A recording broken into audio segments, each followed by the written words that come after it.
Welcome to Robert Bellissimo. You always make me laugh somehow. Welcome to Robert Bellissimo at the Movies. This is a YouTube video podcast where we explore storytelling on film, as well as interviews with industry professionals who work in film, television, theater, among other areas of the arts. I want to welcome back to the show. You'll know her for sure, Janaé Rachel Ballot, who is a writer, director. She wrote a film on the life and times of Anthony Perkins called Don't Fence Me In.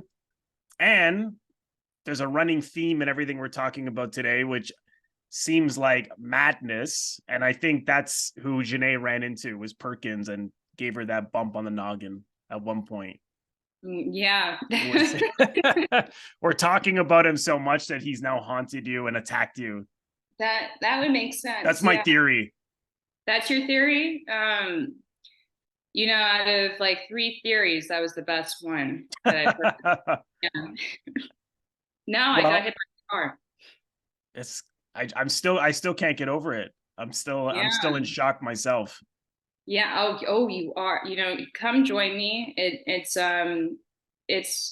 interesting. Sometimes you laugh with like giddy excitement, and other times you don't feel any pain. So it kind of checks out. No, but I got hit by a car. Everybody be careful where you walk, because I was crossing the street and a car at 35 miles per hour hit me.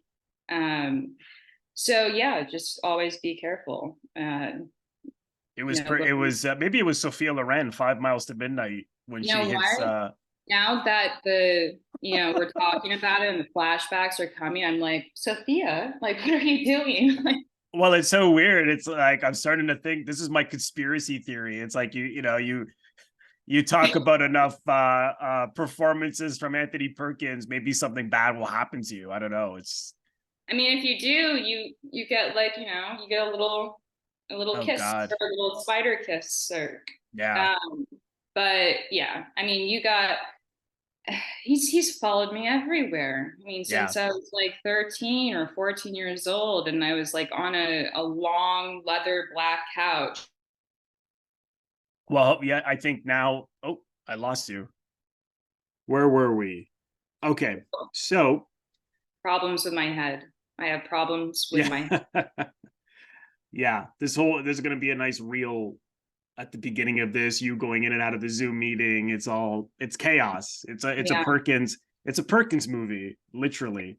But as if anyone's been following the show, will know that Janaé and I have reviewed a number of films that starred Anthony Perkins, and we are today going to be doing something a little bit different, where we talk about 5 great performances from Perkins that Janaé has picked from least favorite to favorite out of these 5 anyways. So let's start with your number 5, Janaé. What was your number 5 pick? That would I feel like you're Alex Trebek or something. Come on down. That would be Pretty Poison. Ding. Wait, wasn't it Psycho 4?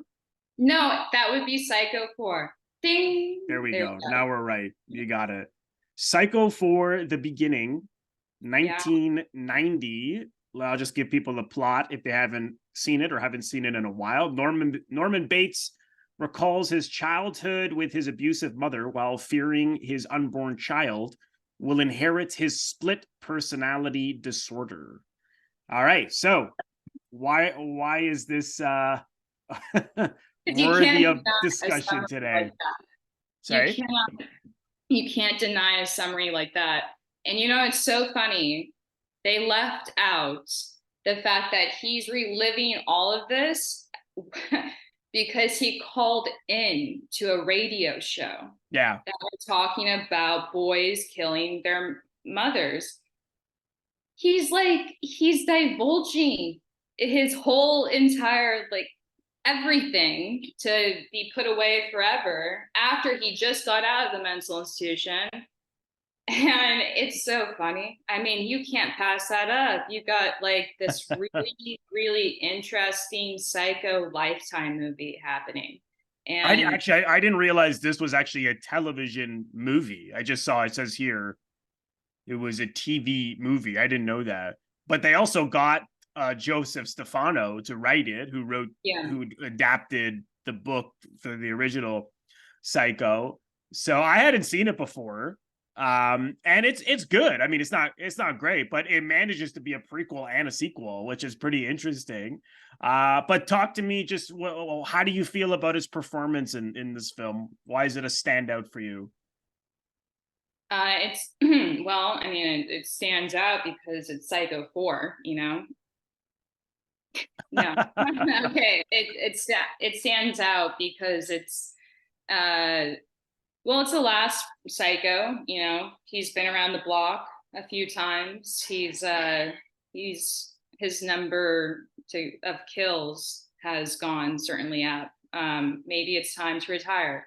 But I did appreciate like how he gave it one last try, and like his performance is pretty solid. It's Yeah, still Norman, and still and he's just on the phone, right. and he's recounting everything just on the phone. I Yes. wrote a script, a screenplay, a feature screenplay where it's just the main character on the phone. And it's terribly hard to do that. So I can only imagine how easy it was for him to just sit back and go, okay, where am I at in my life as Norman? But yeah, it's, you know, good performances. I love Henry Thomas. I mean, who can't love Henry Oh Thomas? yeah.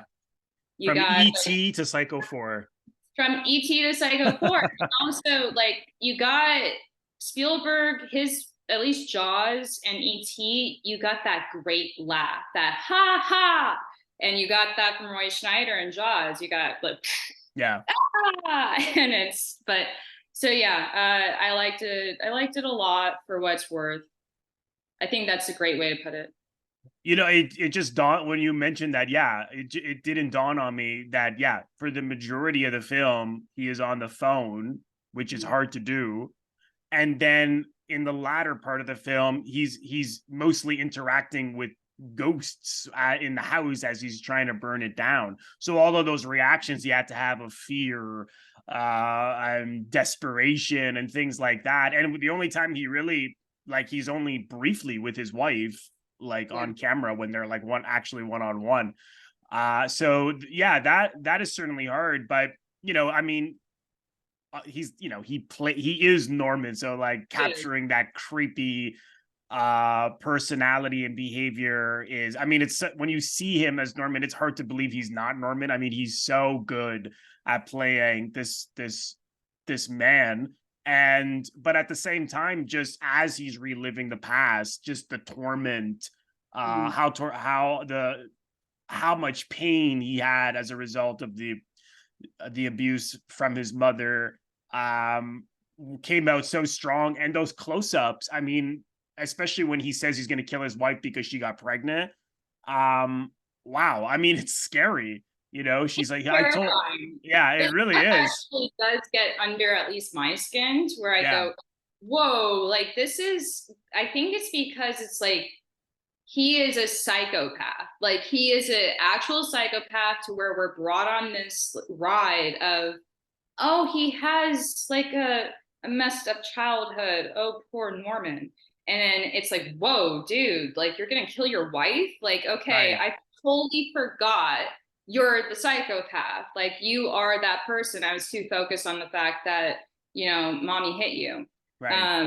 But it's this weird misdirection that's been happening since like Psycho. Like we feel for the character until we're like, until the filmmaker goes, hey, wake up. Like you're Yeah. stupid. Like don't feel for this guy. And yeah, I Well, like yeah, that. I mean, it's pretty empathetic, and it goes into, it strips off another layer, because a lot of the things that we see with his mother are things that we already know, because it was discussed in the first one and the second one. A lot of those, now we're just visually seeing it. But what's interesting is that they cast Olivia Hussey as his mother, which is such an interesting choice, because at least for me, when I think of the Norman Bates mother, you don't think of like a beautiful woman just because of that, like the voice in the first one, and just the way he dresses her up. She just looks, like we don't get the impression that this was like a really beautiful woman. But I thought that was such an interesting choice to have this really beautiful mother, and then this like exploring that like he was attracted to her, and this like and that she sort of shamed him for it, and locked him in a closet every time he had an erection. Like it just brought it to like a darker place. But I thought that was a good choice. But yeah, I mean, it's not a great film. Like it gets kind of campy in a way, but it's good. Like it's enjoyable. I did enjoy it. And I mean, like for all the reasons we said, I mean, he is really, did he know he had AIDS at this point? Because this is like, they would have shot this in 89, right? Or 90. Yeah, Came out in 90. So he knew he had AIDS. And that was one big thing is, okay, since you are sick, and he didn't disclose with what, but the production said, since you're sick, you're going to have to, sign all this paperwork and insurance. I see. Yeah. So, but right. He knew, he was aware, his family was aware. Okay. Yeah, I was wondering because I figured, if they shot this in 89, I wonder if he already knew. Well, he died in 92. 92, so, yeah. Yeah. It's 61. Right. Okay. So we are on to your number 4. Ding ding. What was your number 4 pick? Friendly Persuasion. Friendly Persuasion. This was another first viewing for me. This is from 1956. I'll read a little synopsis here. The pacifist attitude of a Quaker family is tested as a result of the American Civil War. All right. So why is this your number 4? What do you like about Perkins here? It's so heartwarming, this movie. Anybody would watch it and probably go, like, I got to get out of here because this is so slow. But it's beautifully shot. It was his first movie. No, it was his first big movie. Right. And then it's a movie where you got Gary Cooper and Anthony Perkins, and they're going out to fight in the Civil War. Yeah. And it's interesting because you got these war movies where it's like, okay, I'm going to go fight, and I'm going to fight for, or no, it's going to be like a macho man type thing. Like, it's like, okay, who am I going to, and that's it. But with this one, they are Quakers. They don't fight. They are all for peace. This is the type of peace that they live, is in their home with their chickens and their roosters. And they're being told, what are you doing? Like, what are you doing for everybody else? And you're basically, yeah.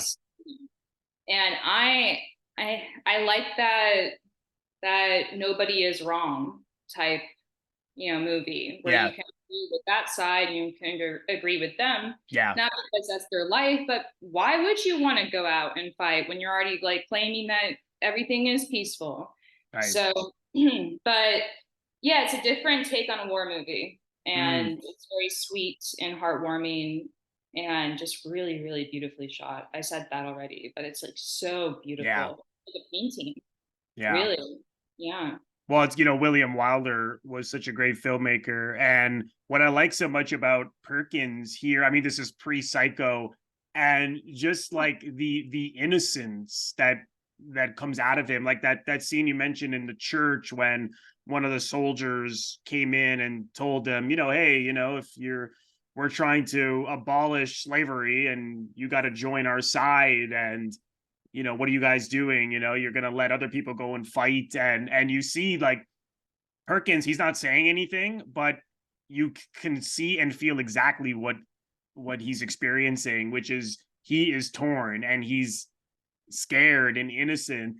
And just that really comes true, particularly later when he, does go against what his mother wants. Dorothy McGuire doesn't want him to go. And he goes, and when he first kills someone, and you see like how upset he gets. I mean, this is all like not everything I'm describing is not no dialogue. You know, I mean, I'm getting goosebumps. yes, It only happens to me like rarely, but I get chills that just go and yeah. yeah, I'm getting them now. Well, what he can do so much with a look, like we talked with Psycho 4, like when he's afraid, things like that. Like he can express so much in his reactions. And there, like when he's first kills someone and he gets really, really upset. I thought just the how much he brought to that part of being so torn about what to do, you know, go against his Quaker beliefs and principles versus, you know, joining a good an essential cause. So yeah, I mean, I like the film. I felt the film. I mean, it captured like this great sense of humor, and it really like you really live with the people. I mean, it reminded me of like Ozu's Japanese filmmaker Ozu movies, where it's very very slow, and like the drama is very very subtle. You know, it's not like high state. Like something like drama is often like, you know, the father wants like to have a piano and the wife's like, no no no, we can't have music and things like that. So it That's how captured big of like, their problems go, like in yeah, terms. exactly where, and I just felt like it was maybe a little too on the soft side, because I thought like this whole thing with the Civil War, and you know, these choices they had to make whether to go against their principles or not. I don't know, I just thought that early scene where the soldier comes in, I thought we needed some, it needed more of an edge, more of a roughness to it. But I did enjoy it. I did think it was quite good. Yeah, it's good. It's I remember he ate like 4 cheeseburgers and had like 2 malts, and then he went off to do his scene. Or Oh, no, William Wyler. So he was doing his most serious scene that he's going off and he's going against his beliefs, as you said, and he's going to go fight in the war. And he's going to talk to his mom, Dorothy McGuire, and Gary Cooper, his dad. And and right as he's like tearing up, William Wyler hears in the background, and the whole set goes, "All right, let's break for lunch."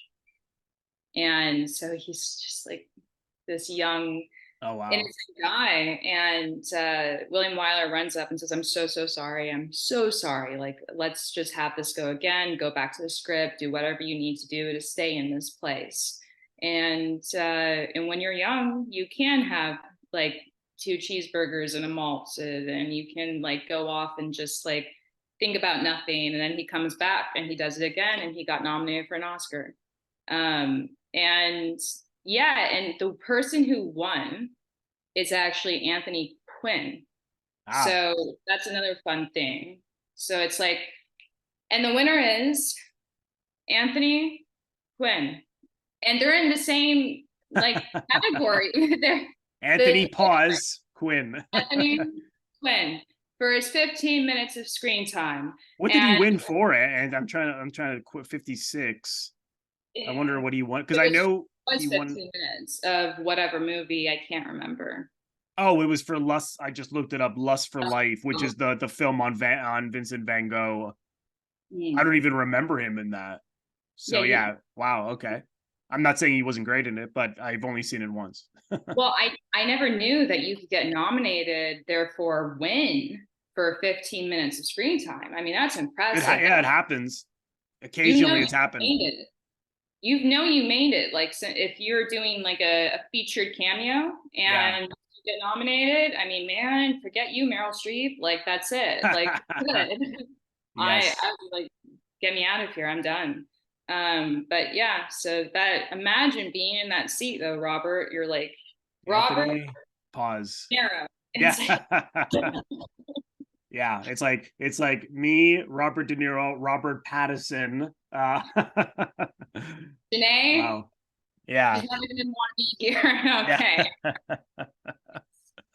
Well, I was glad I saw that one too, because it is pretty, like I said. I mean, I had some issues with it, but I hadn't seen, I'd never seen a film like a war film like that with the depicting Quakers and their It's principles in definitely raw. question. It's like a family film. Yeah, exactly. Yeah, I would say so. Yeah. In a lot of ways. Moving on, what Mm-hmm. was Oh, your number 3, Janae? my number three is called "Remember My Name." Ding. I don't Yes, know. remember I this movie. This I You don't even know how much I love this Psychotic. movie. You're psychotic. That's why. Oh, another, that's one thing because as I was watching all these movies, I was like, wow, like madness runs through every single, maybe with Yes. the exception of Friendly Persuasion. Well, to an extent, he does go mad in that, but not really. But the other ones all center around madness. But this is from 1978. Just released from prison, a young woman arrives in town to start a new life, but soon begins stalking a married construction worker for no apparent reason, turning his life inside out and eventually terrorizing him and his wife. All right. So why is this your number 3? Because clearly I have a penchant for all of the stalkers that have, been in my life. This is such a warped movie, and So good. I can only like I don't watch slasher films. I don't watch horror. These movies, they're horrific. Like I'm stuttering. But it's just the fact that like this is his wife, his actual wife, playing his Yeah. wife. Yeah. Um, and this jilted ex or lover, she comes back and she just inserts her life or herself into his life.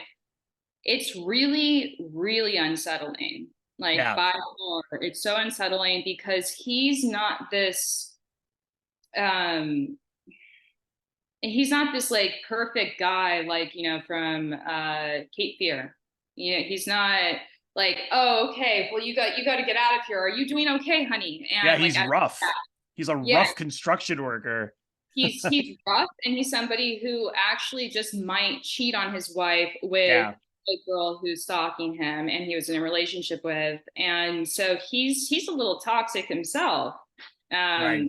But I liked it because it was definitely different than his other work, and Mm, that's pretty much it for me. Like that's the only reason why I liked it, because it was just like, whoa, this is so trippy. Like this mm. is really in a different area of his filmography and Yes. movie. So why do you like it? I mean, I'll stick with Friendly Persuasion where it's happy where the geese are. Well, just his performance is so strong, and again, like I can't imagine why they would have thought of him for this based on his work prior, because this is 1978, and obviously he's so known for Psycho and playing stories that center around madness, and I mean other things as well. But he's on paper it's like this rough construction worker, like, and he's a jerk. And I wondered what made them think of him, but when you see him in it, like, again, this transformation that he does, where I'm like, holy crap, like, again, it's hard to believe he's not that guy. Like, he was so comfortable behaving in such a sort of, like, he's such a cynic, Yeah. and he's he's aggressive, and he's rough and moody, and when his shirt was off in that one scene, like, he was like ripped. I was like, Jesus Christ.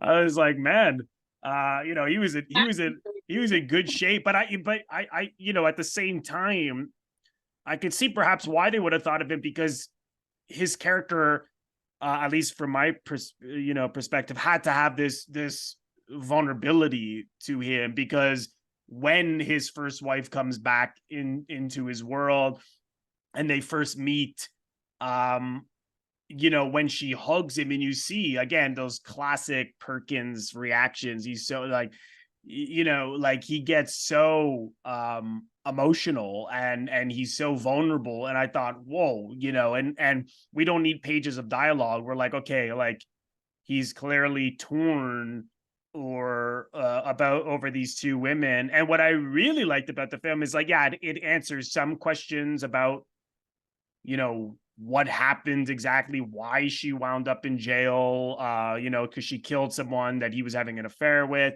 you know. But again, like, now, did she go mad because of that experience? Did he leave her because she went to prison?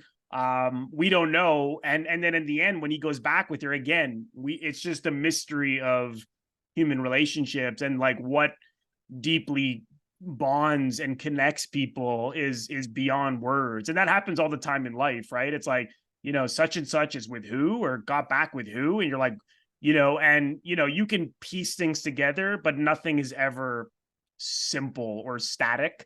And I just thought, you know, the way it ended, where they just get back together, I was like, what? I was like, I was shocked.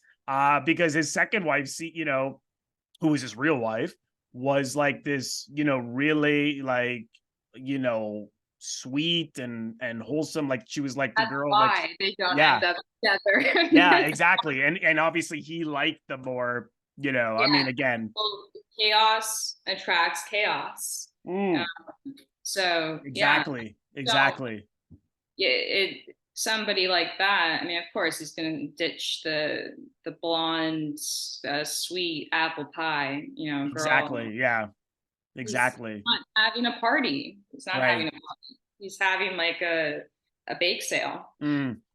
Yeah, that's a good, I didn't even think of that. That's a good perspective. But you know, again, like, I knew his wife had died in 9/11. I knew she was on one of the planes, but I didn't Mhm. realize that she had also acted. And so just like to think that, to get that visual, I mean, obviously we've seen photos of people who died in 9/11, but the fact that this was like an actor in this film, It's there's interesting. something so like terrifying to think that that's how, and we basically have her death on film.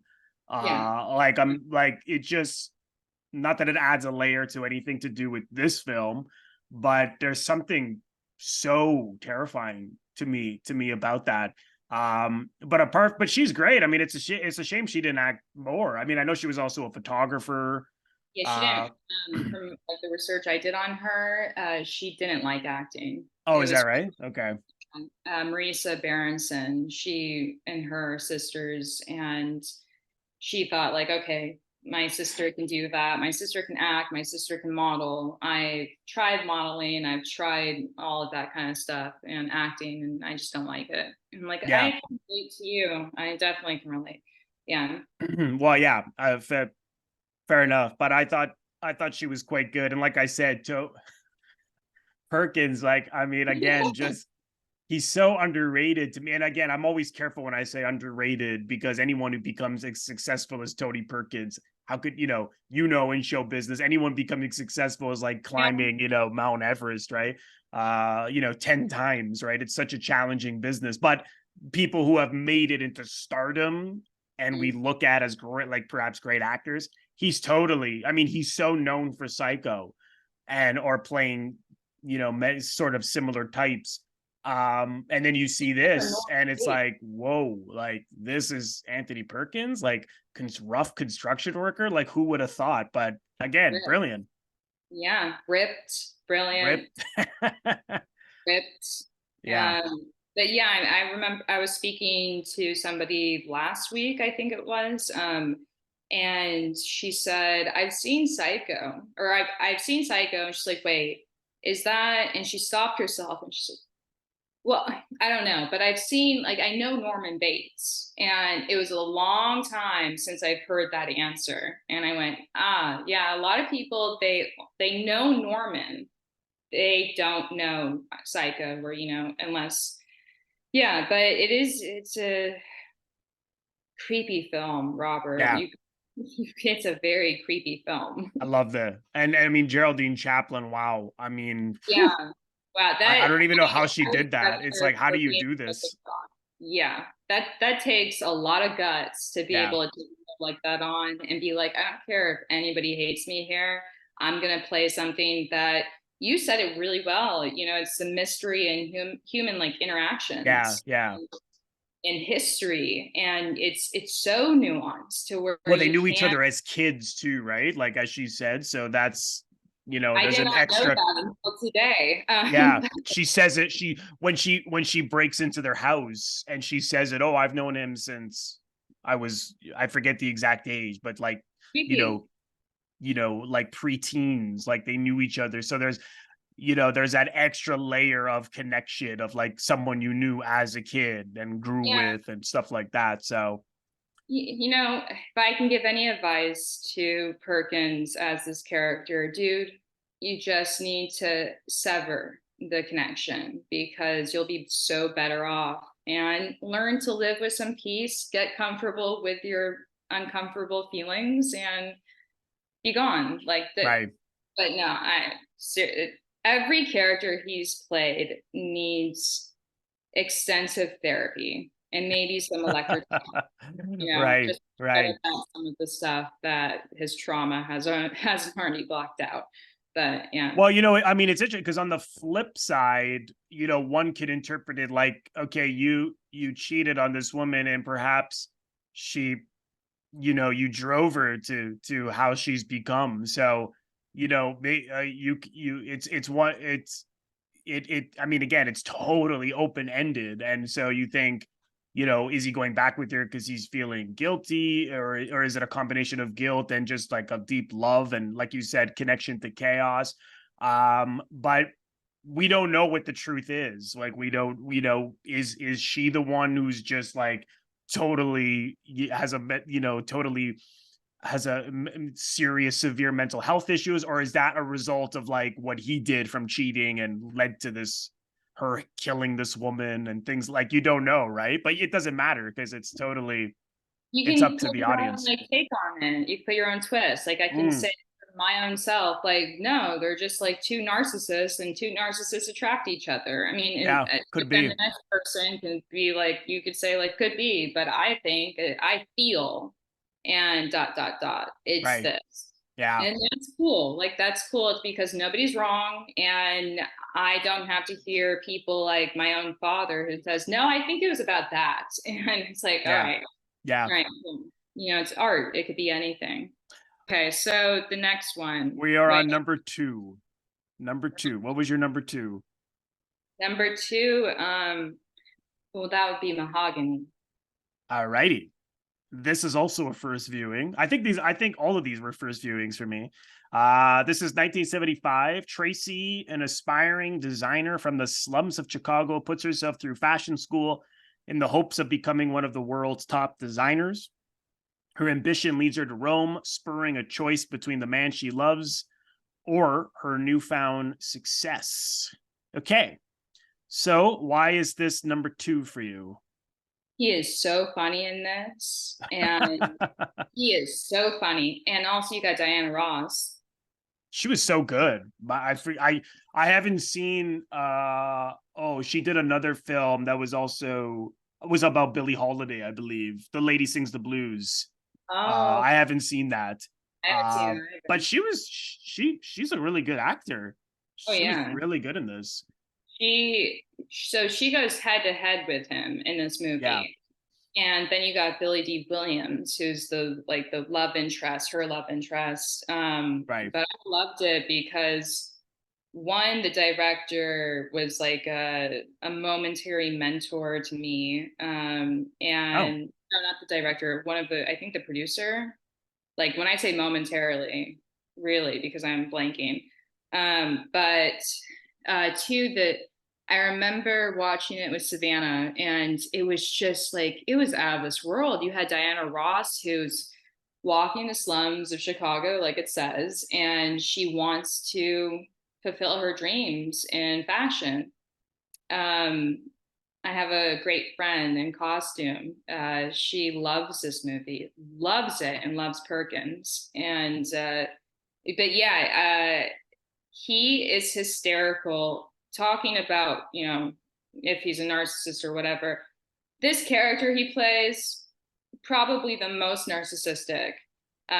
He yeah, he has a thing for her. He yeah. wants to own her, And he also like can't get it up in bed when she finally does go, okay, like Right. come on, like let's just do it already. And that's how Yeah. she is. She's not submissive. She's a little submissive and naive in the beginning, and then he keeps poking her, and then she just snaps. And they go into a car, and Oh what my happens, God. Robert? Yeah. What happens in that Well, car? that's when he was driving fast and taking photos of her screaming at Wanting the the best same shot. time. Yeah, Yeah, wanting I'm her to perform. Yeah. this to me is like a combination of like the way like his character in Remember My Name and like maybe like Pretty Poison, because like he's such a jerk, and then we obviously see like he's insane. I mean, that scene with what a weird scene with the gun with Mm, Billy D. Williams, and then yeah. like obviously Billy D. Williams saw that as like a threat that he was gonna shoot him, like whether it was gonna He's be playing then. games. He loves Yeah, playing these games, and so the gun doesn't go off, even though he has it straight at his head. yeah, And yeah, just look at the birdie, and it's just like this stuff that he, like you talked about reactions, the way he's able to deliver, his comedic timing is just so amazing. yeah. And he's so perfect at inflection. Inflections go up in comedy. It's a rule. It's not a rule, but yeah, It's the it's way he does it.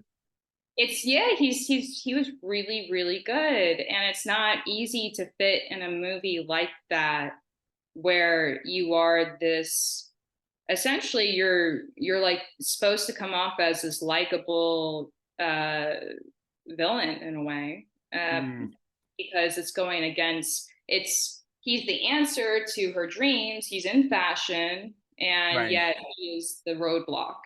uh, Yeah.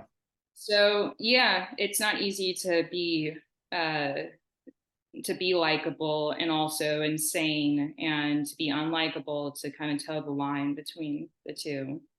So yeah. Well, one thing that he does here, and I thought he really captured not just photographers, or I've even seen filmmakers like this, is when they are at work and they're either filming or taking photos, they're treating like, and I'm not saying everybody's like this, but it is something I've seen, and it's common, is that everyone else is being treated just like a prop, Yeah. and just his energy and disregard for everyone around him. um and again, that chip on his shoulder, and that like he's so unpleasant, and but at the same time passionate about getting the shots he wants.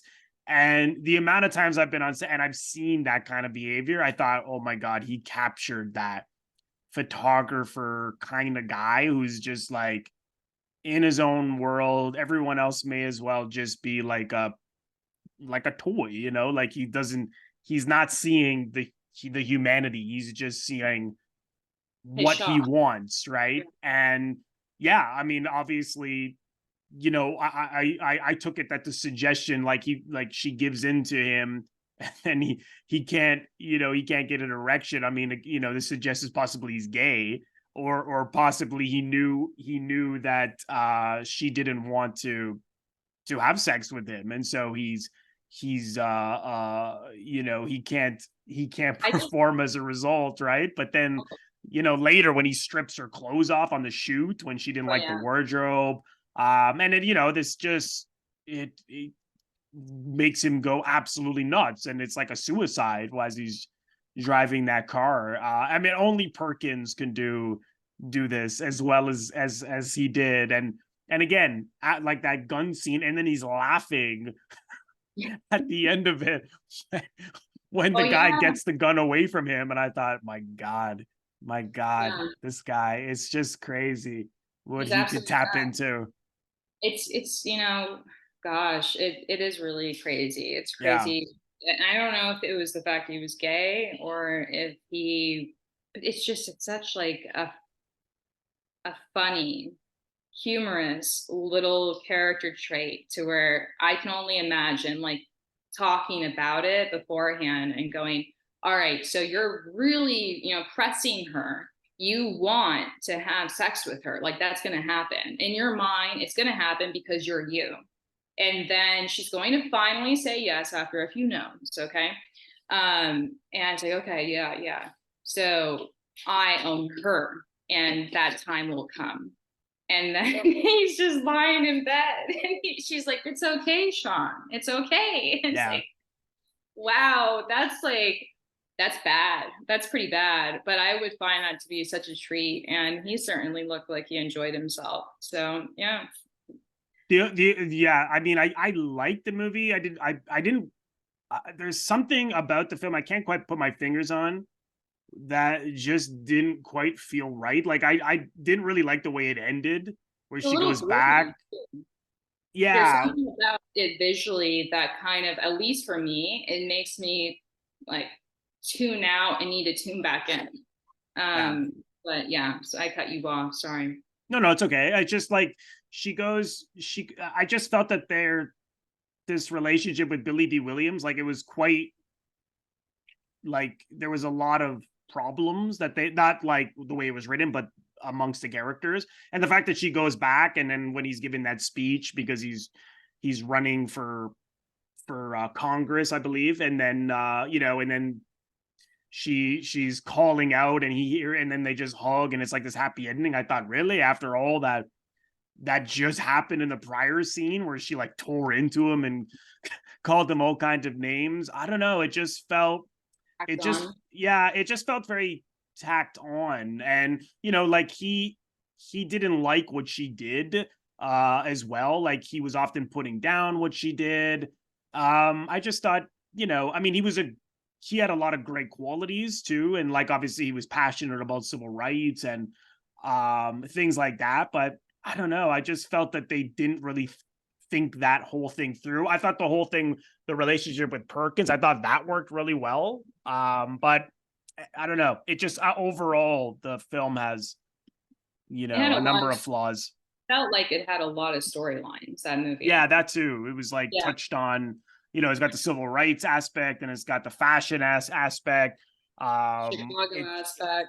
And it's like the Yeah, slums of Chicago. It's like, wow, this is a lot's happening in this movie. yeah, And yeah, we simplify down to just their relationship. yeah. Um, within Well, like it's the no surprise that there's three directors.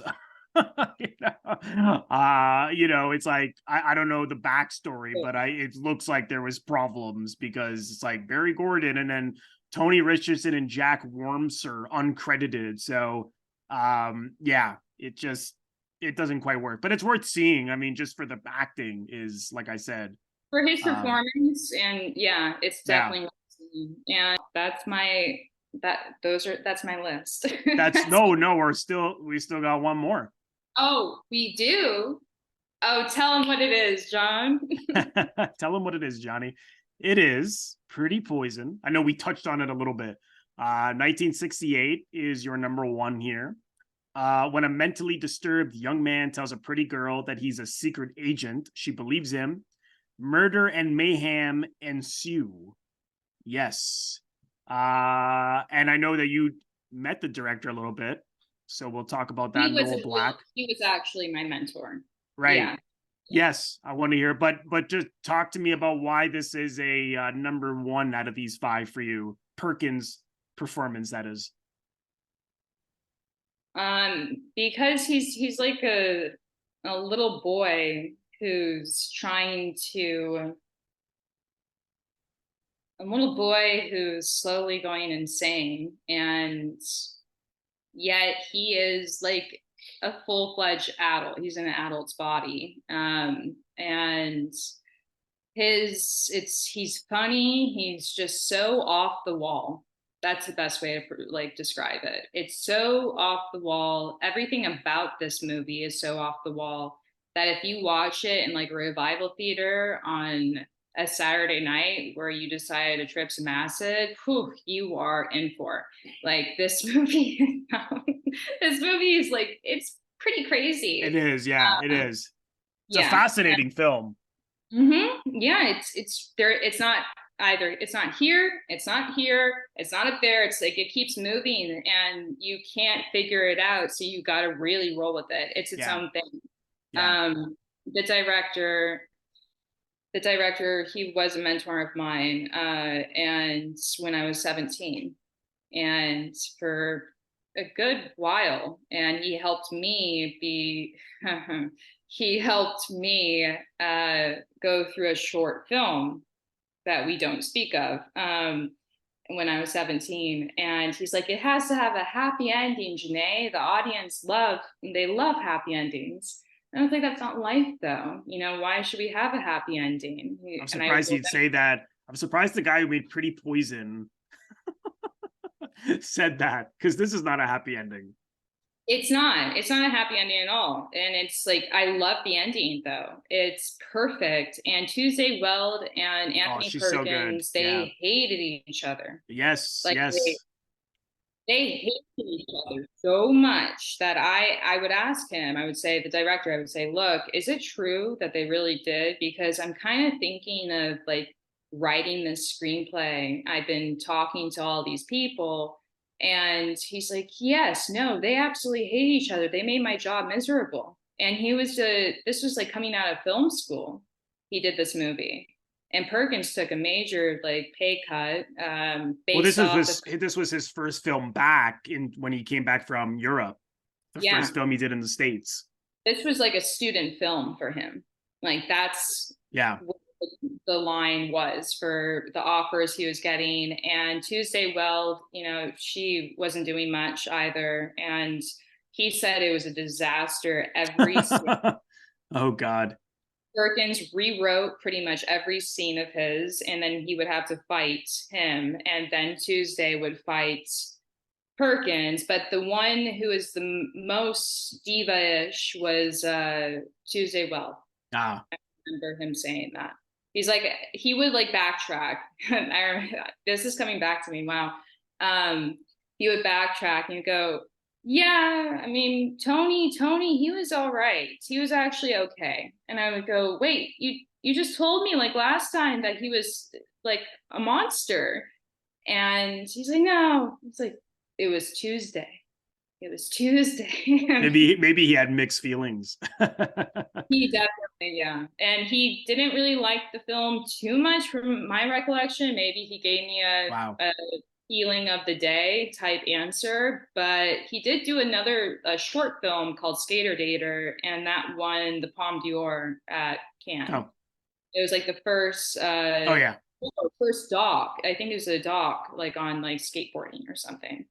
But yeah. Yeah, that was before this. I'm just looking at his IMDb, and I saw last night he directed. I only saw this film once. I don't know if did you see it, Jennifer on My Mind?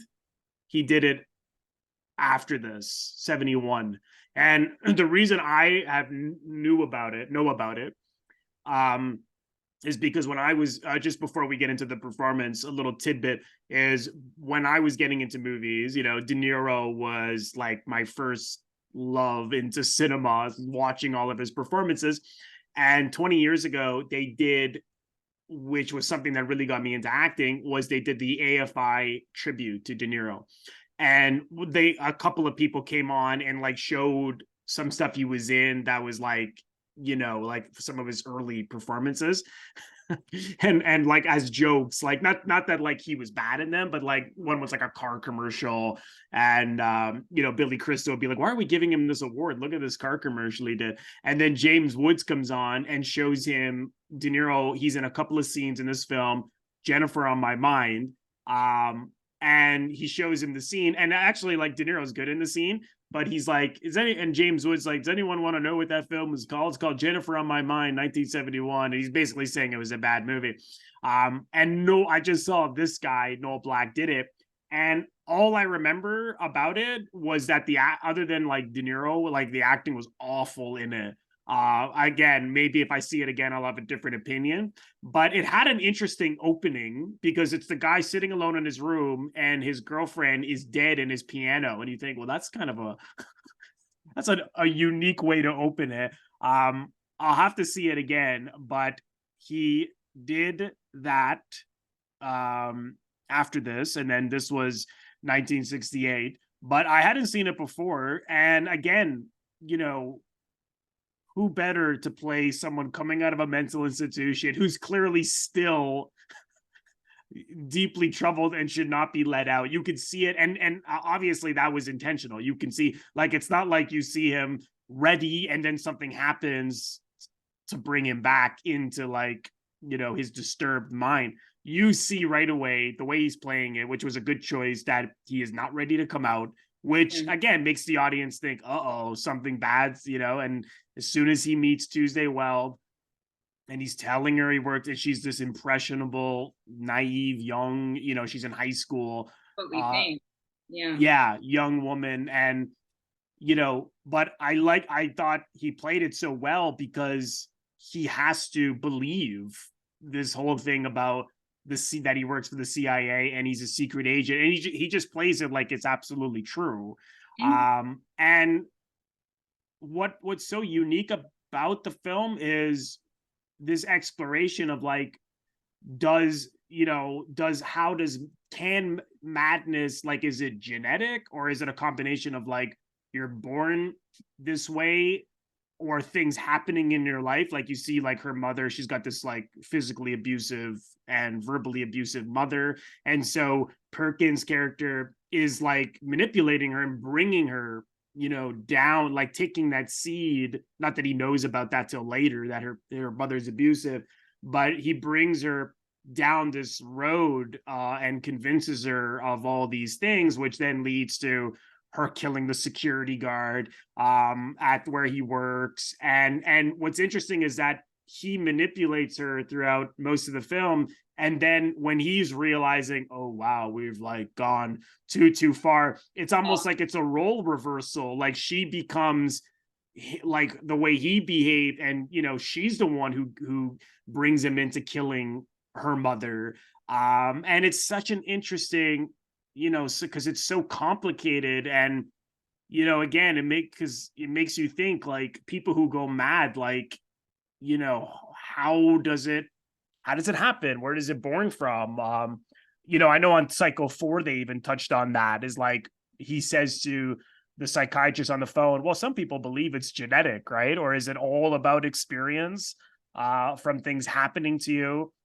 There's no clear-cut answer, but this film, again, it really explores that. And then in the end, you know, he goes to jail.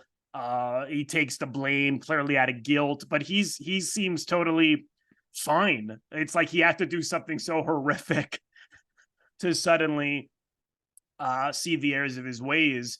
And then I love that ending where it's her meeting a new guy, and, like, you're like, oh, now she's, you know, she's gonna spread her madness onto him. And so it's to me, it's a fascinating character exploration of, you know, of madness, really. Yeah, you mentioned him manipulating her, but I think he's like one of those really, really bad manipulators that are, like, laughable. When somebody's coming at you and they're just like, they're trying to manipulate you, and you see right through it. It's like, come on, please try harder. Like, please, like, this is embarrassing.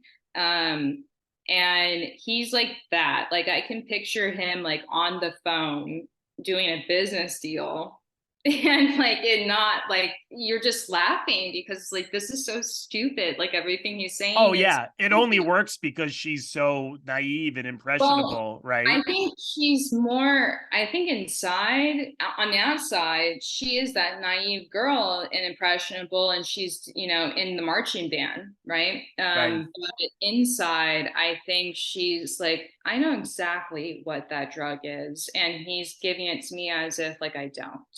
Like, it's okay. Yeah, no, it's my first time. And it's just like, all right, he's going to knock down 5, 4. There we go. I think she actually knows, like, she's ahead of the curve a lot more. Yeah, it's possible that she's just attracted to his insanity, right? I mean, she's as cool as a cucumber when she kills the security guard. Like, something in her is not right already. She's slowly, subtly, like, manipulating him and Yeah. us, because at the end she's able to, you know, Tuesday, well, she takes her tongue and she puts it right over her canine, and she shoots that gun and she kills her mom. And he's the one who actually has the expression going, and she's like nothing. Right. Yeah. So the fact Yeah. that she lures another guy in, that's what I took from it. And the title, Pretty Poison. Okay, so at the end of the day, it's he was lured into something that he thought was going to be his own playground in the beginning. I think mainly because he's just an insane fool. Like he's like the court jester, Yeah. Exactly. Exactly. It's not anybody who has like utter like malicious intent. He like can't all the time, but he's one to go, like set fire to the house and go, "Oh crap, what did I do?" It's like, what Yeah. did you My aunt do? was in there. You know? Yeah. Yeah. Like you're a murderer. No, like I never wanted to be that. And you're an idiot. Bye. Like Yeah. you have no awareness of anything. Yeah. But yeah, Well, that's what made it's really interesting, and it's again, it's ambiguous, and like I was just on Letterbox last night, and people had some really interesting views, like that I thought, wow, like totally open-ended and valid and interesting perspectives. And I was reading that when it came out, it didn't do well at all, and people felt, again, this is 1968, so we had RFK assassination, MLK, and so to see like this violence in America, and people were just like not up for it. But a lot of critics like Pauline Kael championed it, and she said, actually, I read her review, and she was like, well, if I heard that the studios are afraid of this movie, so if they're afraid of it, it's got to be good or it's got to be interesting. She said something like that, and she loved it, and it got a lot of good reviews. But even now, like I outside of like I don't know anyone who knows this movie. I don't, it's very unknown. It's like a hidden gem, just like all these movies, like everything we're talking about are unknown, really like underrated films, so really I got to review them. All of these I want to review. I'm there. Yeah. I mean, I was just thinking to catch or to put on that I forgot is Catch 22, but he's a part of an ensemble. Oh yeah. Oh, that's true. There's so many. There's just so many. But yeah. I mean, at the time. But yeah, these movies, that's what's great about them, when you can pop something in and you're like, whoa, I've seen something that nobody else really is talking about. Right. So yeah, I show it to another person, and this is something out of its time, out of its world. Yeah. That's the point. Yeah. Yeah, no, absolutely. Well, these are 5 great choices. So thank you for picking them and bringing them to my attention, because like I said, I had not seen them before. So I hope for those of you watching that you have found some new discoveries here, or if you've seen any of these, comment below, let me know what you think of them. Or if you see this video and go away and see some of these or a couple of them, come back and let me know what you think. Yeah. Sorry? I said, just go away. Just, have them go away when you use the word go away. But yes, I interrupted your thing. No, that was the end of my spiel. I know you're not a huge social media person, but if people want to follow Janaé, you are on Instagram. Is it? I believe it's Janaé _Ballot. Is it not? Yes, it is. Robert, I lost that information when the car hit me. Ah, okay. Well, Well, that's where it is. So I guess if you track your password down or reset it, you can get back into it. If I don't forget, yeah. There you go. It's highly important. But yeah, or just go to my website, JanaéRachelBallot.com. Great. Fantastic. Well, come again. I know you will. I know you're always up to come on my show. So we'll do, we'll have to review one of these films down the road, do a deep dive. I'm ready. I'm absolutely ready for that. Yeah. Thank you so much, everyone, for watching. I want to thank all of my members on Patreon. If you're interested in becoming a member of my Patreon, head over to the link patreon.com/Robert Bellissimo at the movies for full details. You can also leave a donation directly to my YouTube channel by pressing the thanks link, which you will find just below the video frame, right beside the like and dislike links. Just click the thanks link, and from there, you can leave a donation if you choose to. And lastly, if this is your first time here, please consider subscribing to my YouTube channel. It is absolutely free to do so. By pressing the Robert Bellissimo at the Movies logo, you will see it floating above my head in the top left corner to your top left. In just a second, just click on that. And then click the bell in order to get a notification every time I release one of my new episodes. Thank you so much, everyone. I will see you in the next episode.